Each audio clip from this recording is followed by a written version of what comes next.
ইমানই সবচেয়ে বড় বিষয়। আমল করতে গিয়ে আমাদের মধ্যে ভুল ত্রুটি হতে পারে। এমনও হতে পারে কেউ সুদ খেয়ে ফেলছেন, কেউ জেনা করে ফেলছে, স্পেশালি ইয়াং জেনারেশন অ্যাফেয়ার, হারাম অ্যাফেয়ার, জেনা করে ফেলছে, বা বাধ্য হয়ে সে হারাম জব করছে, মাদক দ্রব্য সেবন করেছে। এমন কোনো পাপ নাই সে করে নাই। যদি এমনও হয় তারপরেও হতাশ হবেন। আল্লাহ রাব্বুল আলামিন আপনার খালেস ইমান যদি আপনি নিয়ে আসতে পারেন, তওবা করে ফিরে আসতে পারেন, আল্লাহ পাক মুহূর্তের মধ্যেই সমস্ত গুনাহ তো মাফ করে দিবেন ইনশাআল্লাহ, গুনাহগুলোকে নেকি দিয়ে পরিবর্তন করে দিবেন ইনশাআল্লাহ। ফিরআউনের এই যে বড় বড় জাদুকররা, তারা যখন লাঠি ছুঁড়ে মারলো, সাপ হয়ে গেল। এবার মূসা আলাইহিস সালাম তার লাঠি ছুঁড়ে মারলেন, তার লাঠি এত বড় সাপ হয়ে গেল যে ওই সাপগুলোকে সে গিলে ফেলল। এই দৃশ্যটা দেখে এই জাদুকরদের সবাই তাৎক্ষণিক মুসলিম হয়ে গেল। তাৎক্ষণিক তারা বলল যে ক্বালু আমান্না বিরব্বি হারুন ওয়া মূসা, তারা বলে উঠল সমস্বরে যে আমরা হারুন এবং মূসার রবের প্রতি ঈমান নিয়ে আসলাম। কারণ তারা তো সবচেয়ে বড় জাদুকর, তারা জানেন যে আসলে কোনটা জাদু আর কোনটা মুজিজা, তারা ভালো বুঝতে পারবে। তো ফিরআউন এবার এখনো মানতে নারাজ। সে বলছে আচ্ছা, ইন্নাহু কাবীরুকুম, নিশ্চয়ই ওই মূসা তোমাদের বড় লিডার হবে। আল্লামাকুমুস সিহর, সে তোমাদেরকে জাদু শিখিয়েছে মনে হয়। ফিরআউন বলছে মূসা এবং হারুন সম্ভবত তোমাদের লিডার, সেই তোমাদেরকে জাদু শিখিয়েছে। নাউজুবিল্লাহ। তো এই জাদুকররা কিছুতেই আর ঈমান হারা হলো না। তারা এক ওয়াক্ত নামাজও পড়ে নাই, একটা সওমও রাখেন নাই। তারা কিন্তু আল্লাহর জন্যে জিহাদও করেন নাই, তারা যাকাত দেন নাই, কিছুই করেন নাই, শুধু ঈমান, শুধু ঈমান। ঈমান আনার পরেই ফিরআউন তাদেরকে হত্যা করলো, ডান হাত বাম পা কেটে ফেললো এবং শুলে চড়িয়ে দিল। ইনশাআল্লাহ তারা জান্নাতে চলে গেলেন শুধু ঈমান আনার কারণে, শুধু ঈমান আনার কারণে, খালেস ঈমান। ঈমানই সবচেয়ে বড় বিষয়। আমল করতে গিয়ে আমাদের মধ্যে ভুল ত্রুটি হতে পারে। এমনও হতে পারে কেউ সুদ খেয়ে ফেলছেন, কেউ জেনা করে ফেলছেন, স্পেশালি ইয়াং জেনারেশন অ্যাফেয়ার, হারাম অ্যাফেয়ার, জেনা করে ফেলছে, বা বাধ্য হয়ে সে হারাম জব করছে, ঠিক আছে, মাদক দ্রব্য সেবন করেছে। এমন কোনো পাপ নাই সে করে নাই। যদি এমনও হয় তারপরেও হতাশ হবেন না। আল্লাহ রাব্বুল আলামিন আপনার খালেস ইমান যদি আপনি নিয়ে আসতে পারেন, তওবা করে ফিরে আসতে পারেন, আল্লাহ পাক মুহূর্তের মধ্যেই সমস্ত গুনাহ তো মাফ করে দিবেন ইনশাআল্লাহ, গুনাহগুলোকে নেকি দিয়ে পরিবর্তন করে দিবেন ইনশাআল্লাহ। সো আমি ইয়াং জেনারেশনকে রিকোয়েস্ট করবো যে হতাশ হবেন না। হতাশার কারণে তারা আজকে বিভিন্ন জায়গায় চলে যাচ্ছে। শুধু হতাশা, চাকরি নাই হতাশ, গার্লফ্রেন্ডের সাথে বনিবনা হচ্ছে না হতাশ, তারপরে বাসা থেকে প্রেশার দেওয়া হচ্ছে হতাশ, কবে কামাই করবি, কবে খাওয়াবি হতাশ, চাকরি একটা ভালো রেজাল্ট হচ্ছে না হতাশ। মানে হতাশাই কিন্তু মূল কারণ। ফ্রাস্ট্রেটেড তারা লাইফটার প্রতি, যে দূর লাইফে কিছুই করতে পারতেছে, চারদিক থেকে প্রেশার, তখন তারা হতাশ হয়ে বিভিন্ন খারাপ পথে পা বাড়াচ্ছে। তো হতাশা দূর করার জন্যে একটা বিষয় যথেষ্ট, সেটা হলো আপনি আল কোরআনের কাছে আসেন এবং 5 ওয়াক্ত নামাজ মসজিদে আদায় করেন। ইনশাআল্লাহ দেখবেন হতাশা আপনার মন থেকে চলে যাবে। এবং ডেইলি জিকির আজগারগুলো নিয়মিত করেন, দেখবেন ইনশাআল্লাহ আপনার মনটা আল্লাহর নূর বা আলো দিয়ে পরিপূর্ণ থাকবে ইনশাআল্লাহ, আপনি হতাশ হবেন না। আর শয়তান তখনই সুযোগ নেবে আপনার কাছে যখন আপনি হতাশ হয়ে যাবেন। আপনি হতাশ হয়ে গেলে শয়তান আপনার কাছে সুযোগ নেবে, হতাশ হবেন না। তো আসুন সামনের দিকে যাই। যে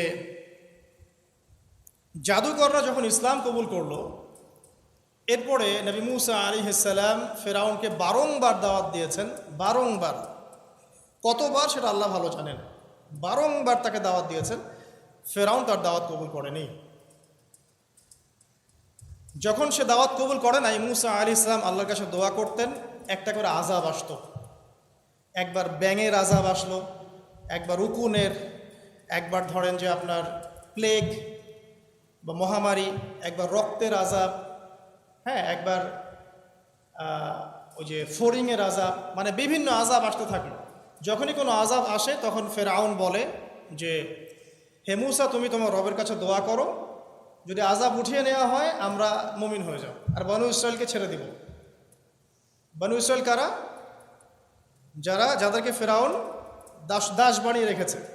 এই বনু ইসরায়েলদের সাথে ইউসুফ আলাইহিস সালামের সম্পর্ক আছে, ইয়াকুব আলাইহিস সালামের সম্পর্ক আছে, ঘুরে ফিরে ইব্রাহিম আলাইহিস সালামের সন্তান ইসহাক আলাইহিস সালামের ট্রাইবের সাথে মিলে যাবে।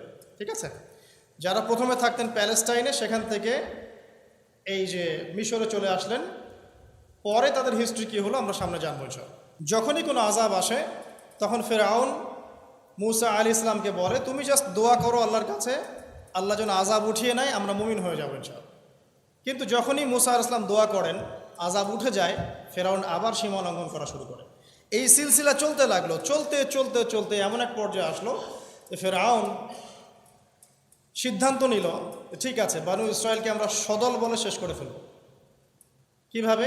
পরিকল্পনা করা হলো, ঠিক আছে, বানু ইসরায়েলকে আমরা ছেড়ে দেই, মূসা তাকে নিয়ে যাক, যখন তারা লোহিত সাগরে পৌঁছাবে আমরা পিছন দিক থেকে ধাওয়া করে ওদেরকে পিছিয়ে ফেলব। এই ঘটনা আপনারা সবাই জানেন, কিন্তু এর পরে যা হতে যাচ্ছে এটা সবাই হয়তো জানি না। এবার আসেন, মূসা আলাইহিস সালাম বানু ইসরায়েলকে নিয়ে যাচ্ছেন, সামনে লোহিত সাগর, পিছনে ফেরাউনের বাহিনী ধাওয়া করছে। উদ্দেশ্য মূসা এবং বানু ইসরায়েল সবাইকে একসাথে শেষ করে ফেলা। আর বলে রাখি যে ফেরাউনের কাছে ছিল তৎকালীন সময়কার সবচেয়ে সেরা সেনাবাহিনী, সুপার পাওয়ার, এখনকার ওই যে ন্যাটো, রাশিয়া, চায়নার মতো আর কি। তো আল্লাহ রাব্বুল আলামিনও পরিকল্পনা করেছেন এখানে কোনো একটা। মূসা আলাইহিস সালামের কওমের মানুষরা, কিছু কিছু মানুষ বলা শুরু করলো, ইয়া মূসা ইন্না লামুদরাকুন, হে মূসা আমরা তো ধরা পড়ে গেলাম, সামনে লোহিত সাগর, পিছনে ফেরাউন। প্রপার চ্যানেলের নির্মিত ভিডিওগুলো যদি আপনাদের কাছে ভালো লাগে তাহলে চ্যানেলটা অবশ্যই সাবস্ক্রাইব করবেন এবং অন্য প্ল্যাটফর্ম থেকে দেখে থাকলে ফলো করে দিবেন। সবাইকে আন্তরিকভাবে ধন্যবাদ ভিডিওগুলো দেখার জন্য। মূসা আলাইহিস সালাম এইরকম অবস্থাতেও বলছেন, কাল্লা, কখনো না, কশ্চিন কালেও না, ইন্না রাব্বি মাইয়া সায়াহদিন, আমার সাথে আমার রব আছেন, তিনি আমাকে পথ দেখাবেন। চিন্তা করতে পারেন, এই কথা কিন্তু আমাদের নবী একদিন বলেছিলেন, যখন আবু বকর সিদ্দিক রাদিয়াল্লাহু আনহুর সাথে তিনি গারে সাউরে আটকা পড়েছেন, আত্মগোপন করেছেন, এখন কাফেররা চারপাশ থেকে ঘিরে ফেলেছে। তখন আবু বকর রাদিয়াল্লাহু আনহু কি বলছিলেন? ইয়া রাসূলুল্লাহ, তারা তো আমাদেরকে দেখে ফেলবে, নিচে তাকাইলেই দেখে ফেলবে।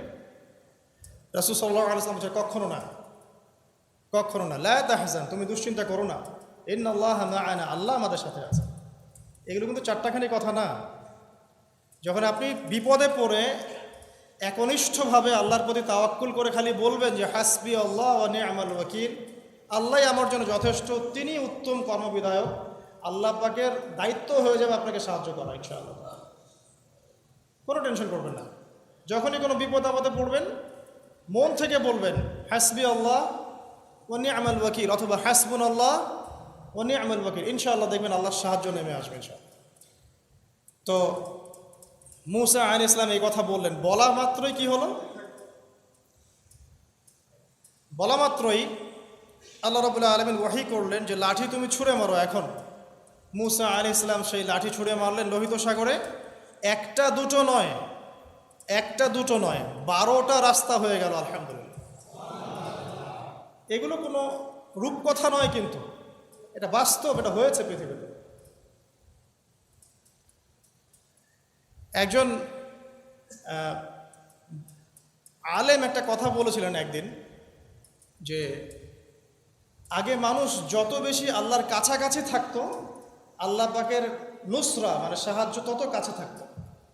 যখন মানুষ আল্লাহ থেকে দূরে সরা শুরু করেছে, আল্লাহ পাকের নুসরাও আস্তে আস্তে আস্তে আস্তে সরে গেছে। এমনও হয়েছে এক সময় যে আসমান থেকে আল্লাহ পাক খাবার নাজিল করেছেন, এখন আপনি কল্পনা করতে পারছেন না। এমন হয়েছে এক সময় নেককার বান্দা হাত তুলে দোয়া করেছে, বৃষ্টি বর্ষণ শুরু হয়েছে। এখন সবাই মিলে আমরা ইস্তেসকার নামাজ পড়ছি, বৃষ্টি হচ্ছে না। আমাদের মন থেকে আল্লাহ পাক যত দূরে চলে গিয়েছেন, আল্লাহ পাকের নুসরা সাহায্য, যে গায়েবী মাদাত, এটাও দূরে চলে যাচ্ছে। মূসা আলাইহিস সালাম এই কথা বললেন, বলা মাত্রই কি হলো? বলা মাত্রই আল্লাহ রাব্বুল আলামিন ওহী করলেন যে লাঠি তুমি ছুঁড়ে মারো এখন। মূসা আলাইহিস সালাম সেই লাঠি ছুঁড়ে মারলেন লোহিত সাগরে। একটা দুটো নয়, একটা দুটো নয়, 12টা রাস্তা হয়ে গেল, আলহামদুলিল্লাহ। এগুলো কোনো রূপকথা নয়, কিন্তু এটা বাস্তব, এটা হয়েছে পৃথিবীতে। একজন আলেম একটা কথা বলেছিলেন একদিন, যে আগে মানুষ যত বেশি আল্লাহর কাছাকাছি থাকতো, আল্লাহ পাকের নুসরা মানে সাহায্য তত কাছে থাকতো। যখন মানুষ আল্লাহ থেকে দূরে সরা শুরু করেছে, আল্লাহ পাকের নুসরাও আস্তে আস্তে আস্তে আস্তে সরে গেছে। এমনও হয়েছে এক সময় যে আসমান থেকে আল্লাহ পাক খাবার নাজিল করেছেন, এখন আপনি কল্পনা করতে পারছেন না। এমন হয়েছে এক সময় নেককার বান্দা হাত তুলে দোয়া করেছে, বৃষ্টি বর্ষণ শুরু হয়েছে। এখন সবাই মিলে আমরা ইস্তেসকার নামাজ পড়ছি, বৃষ্টি হচ্ছে না। মানে আমাদের মন থেকে আল্লাহ পাক যত দূরে চলে গিয়েছেন, আল্লাহ পাকের নুসরা সাহায্য যে গায়েবী মাদাত এটাও দূরে চলে যাচ্ছে। খেয়াল করে দেখবেন তো 12টা রাস্তা হওয়ার পরে বনু ইসরাইল পার হয়ে গেল। এবার মুসা আলাইহিস সালামকে ধাওয়া করার জন্য ফেরাউন তার পুরো সেনাবাহিনী নিয়ে লোহিত সাগরে ঝাঁপ দিল। এই রাস্তা দিয়ে সেও পার হয়ে যায়। এই ঘটনা আপনারা সবাই জানেন। এরপর আল্লাহ রাব্বুল আলামিন এক মুহূর্তের মধ্যে, মানে 1 সেকেন্ডেরও কম সময়ের মধ্যে এই ফেরাউন এবং তার দলবলকে এই পানিতে ডুবিয়ে দিলেন। 1 সেকেন্ডেরও কম সময়ের মধ্যে, মুহূর্তের মধ্যে। যে যার কাছে বিশ্বের সবচেয়ে বড় সেনাবাহিনী ছিল, যে সুদীর্ঘকাল বনু ইসরায়েলের উপর জুলুম করেছে এবং সে দাবিও করেছে আমি হচ্ছি মহান রব, তাকে আল্লাহ পাক সদল বলে ডুবিয়ে দিলেন। ডোবার সময় এই ফেরাউন একটা কথা বলছে, সে বলছে যে আমানতু বিরব্বি হারুন ওয়া মূসা। ডোবার সময় ফেরাউন বলছে যে আমি হারুন এবং মূসার রবের প্রতি ঈমান আনলাম। আল্লাহ পাক এখন বলছেন আল আন, এখন ঈমান আনছো, ওয়াকাদ আসাইতা মিন ক্বাবল, এর পূর্বে তুমি সীমা লঙ্ঘন করেছিলে এবং তুমি ফাসাদ সৃষ্টিকারীদের অন্তর্ভুক্ত ছিলে। এখন আমি কি করব জানো? আল ইয়াউমা নুনাজ্জিকা বিবাদানিক, আজকে আমি তোমার এই বডি, তোমার বাদান, এই বাদানটাকে প্রিজার্ভ করব, সংরক্ষণ করব। তোমার শরীরটাকে, দেহটাকে আমি সংরক্ষণ করে রাখবো। কি জন্যে? লিতাকুনা লিমান খালফাকা আয়াহ, তোমার পরবর্তীতে যারা আসবে ওদের জন্য তুমি যেন নিদর্শন হতে পারো। ওয়াইন্না কাসীরাম মিনান নাস আন আয়াতিনা লাগাফিলুন, এবং মানুষের মধ্যে বেশিরভাগ মানুষই আমার নিদর্শনগুলো সম্পর্কে গাফেল। আল্লাহ পাক ফেরাউনের বডি কেন প্রিজার্ভ করেছেন? যাতে করে ফেরাউনের এই মমি বা ফেরাউনের এই যে বডি, এটা যেন তার পরবর্তী যুগের মানুষদের জন্য নিদর্শন হয়।